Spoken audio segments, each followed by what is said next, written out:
అందరికీ నమస్కారం అండి. ఈరోజు మనం బిందు ప్రియ గారు రచించిన ఎవరు వేశ్య అనే ఓ చక్కటి కథను విందాం. ఇక కథలోకి వెళ్దాం. జూబ్లీ బస్టాండ్లో బస్ దిగి చుట్టూ పరికించాను. దూరంగా కనిపిస్తున్న ఆటోని పిలిచి అడ్రస్ చూపించి వస్తావా అన్నాను. ఆ అడ్రస్ చూడగానే ఆటో డ్రైవర్ నా వంక వింతగా చూశాడు. ఏ రావా అన్నాను అసహనంగా. కూర్చో అంటూ ఆటో స్టార్ట్ చేశాడు. ఏకవచన ప్రయోగానికి ఒళ్ళు మండింది నాకు. ఓ పెద్ద బంగ్లా ముందు ఆటో ఆపి దిగు అన్నాడు. ఆటో డ్రైవర్ మళ్లీ ఏకవచన ప్రయోగం చేయడంతో ఒళ్ళు మండి, ముందు మర్యాదగా మాట్లాడటం నేర్చుకో అన్నాను. మీలాంటి వాళ్లకు మర్యాదేంది అంటూ ఆటో స్టార్ట్ చేసుకుని వెళ్లిపోయాడు. హాయ్ పద్మ అన్న పిలుపుతో వెనుతిరిగి చూశాను. బొడ్డు క్రింద చీర, స్లీవ్లెస్ బ్లౌజు, పాయింటెడ్ హీల్స్, కళ్ళకి గాగుల్స్, బాబ్డ్ హెయిర్, యవ్వనం తాలూకు వంపులన్నీ ఆమెలో ఉన్నాయి. ఆమెను రాధగా గుర్తించడం కొంచెం కష్టం అయ్యింది. అయినా చిరిగిన బట్టలు వేసుకుని స్కూల్కొచ్చే ఆ రాధ ఎక్కడా? నిండా ఐశ్వర్యంతో తులతూగుతున్న ఈ రాధ ఎక్కడా? నన్ను చూస్తే ఆశ్చర్యంగా ఉంది కదూ. నా మనసులోని మాటను గ్రహించినందుకు సిగ్గుపడ్డాను. ఇంట్లోకి అడుగు పెడుతూనే కళ్ళు తిరిగినంత పనయింది నాకు. కేవలం రాధ రూంలోనే సుమారుగా 50 లక్షల వరకు ఖరీదు చేసే ఫర్నిచర్ ఉంది. మాటల సందర్భంలోనైనా దానికంత ఐశ్వర్యం ఎలా వచ్చిందో చెప్తుంది అనుకున్నాను. ఎక్కడా దాని ఐశ్వర్యం గురించి బయట పెట్టడం లేదు. ఇంతలో కాలింగ్ బెల్ మ్రోగింది. ఇప్పుడే వస్తాను అంటూ వెళ్ళింది రాధ. ఇప్పుడే వస్తానంటూ వెళ్లిన రాధ పావుగంటైనా రాకపోయేసరికి నేనే రాధ దగ్గరకు వెళ్లబోయాను.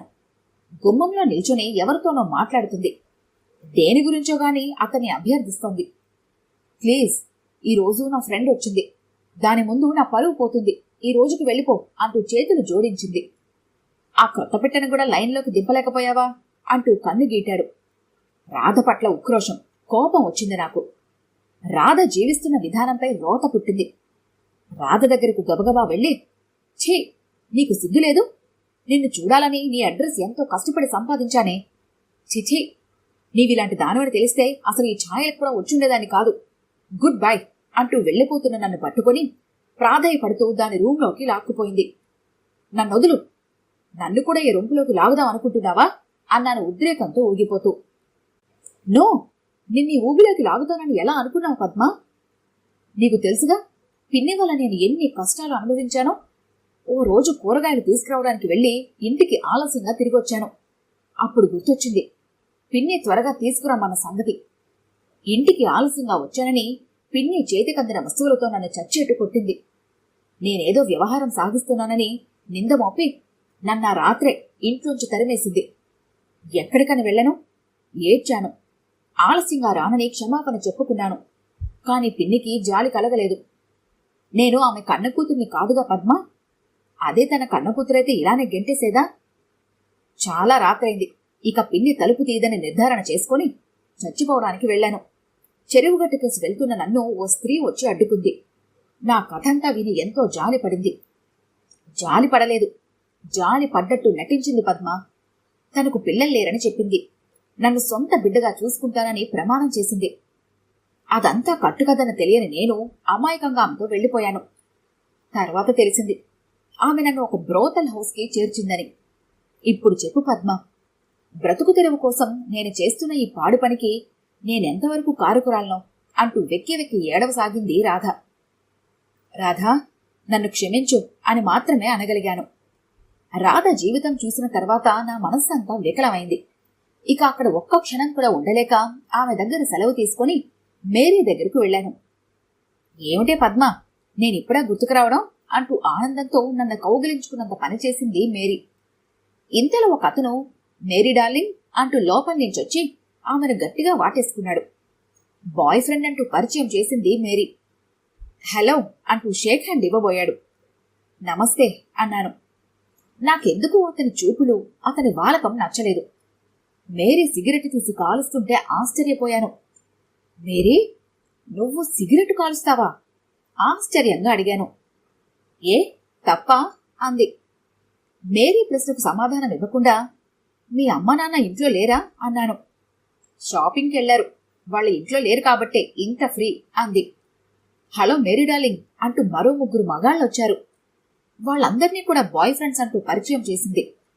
నాకెందుకో వాళ్ళ వాతావరణం నచ్చలేదు. ఎంతసేపు వాళ్ళంతా దీన్ని తినేసేలా చూడటం, ఇది అంది అందకుండా వాళ్ళందరినీ ఊరించడం, ఆ మగాళ్ళందర్నీ దీని వంపు సొంపులతో మత్తైన చూపులతో చిత్తు చేయడం నాకైతే అసహ్యం కలిగింది. మేరీ దగ్గర ఎక్కువసేపు ఉండబుద్ధి కాలేదు. అర్జెంటు పనుందంటూ మేరీ దగ్గర నుండి బయటపడ్డాను. నా చిన్ననాటి మరో స్నేహితురాలు మహాలక్ష్మి దగ్గరకు వెళ్లాను. మహాలక్ష్మి వాళ్ళు బ్రాహ్మణులు, ఛాందసులు. దానిని స్కూల్ ఫైనల్ వరకే చదివించి ఆడపిల్లకు చదివెందుకనే అంటూ ఇంట్లో కూర్చోపెట్టారు. మహాలక్ష్మి ఉందా అండి అడిగాను ఎదురొచ్చిన వాళ్ళ వదినగారిని. మేడపైన ఉంది, వెళ్ళమ్మా అంది.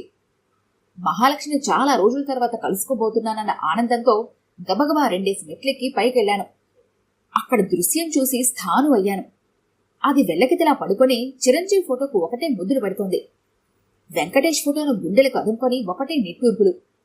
మరో ఫోటోని దిండు మీద నుంచి ఆ ఫోటో మీదుగా ఇటు నుండి అటు, అటు నుండి ఇటు దొర్లుతూ తన్మయత్వం పొందుతుంది.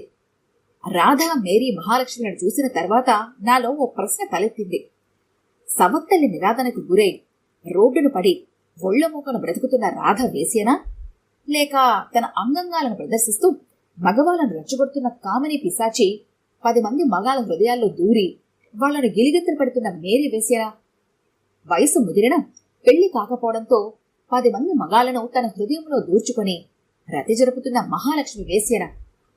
మరి పెళ్లైనా మనసు పడ్డవాడిని మరవలేక పుట్టిల్లు, ఫ్రెండ్స్ ఇల్లు అంటూ ఊర్లంబడి తిరుగుతూ భర్తకు దూరంగా ఉండటానికి ప్రయత్నిస్తూ మనసులోని వాడితో మానసికంగా క్రీడిస్తున్న నేను కాదు కదా వేశ్యనే? ఆ ఒక్క మాటే నాలో కనువిప్పుకు ప్రేరణ అయింది. నా నీడే నాలో ఉన్న లోపాల్ని వేలెత్తి చూపుతూ పరిహసిస్తున్నట్లుగా ఉంది. నన్ను అమితంగా ఆరాధిస్తున్న భర్త మదిలో మెదలగానే మనసులోని రూపాన్ని చెరిపేసి మనువాడిన నా నాథుని చెంతకు వాలాలనే కాంక్షతో బయలుదేరాను బస్టాండ్ కేసి. ఈ కథ కనుక మీకు నచ్చినట్లయితే లైక్ చేయండి, షేర్ చేయండి.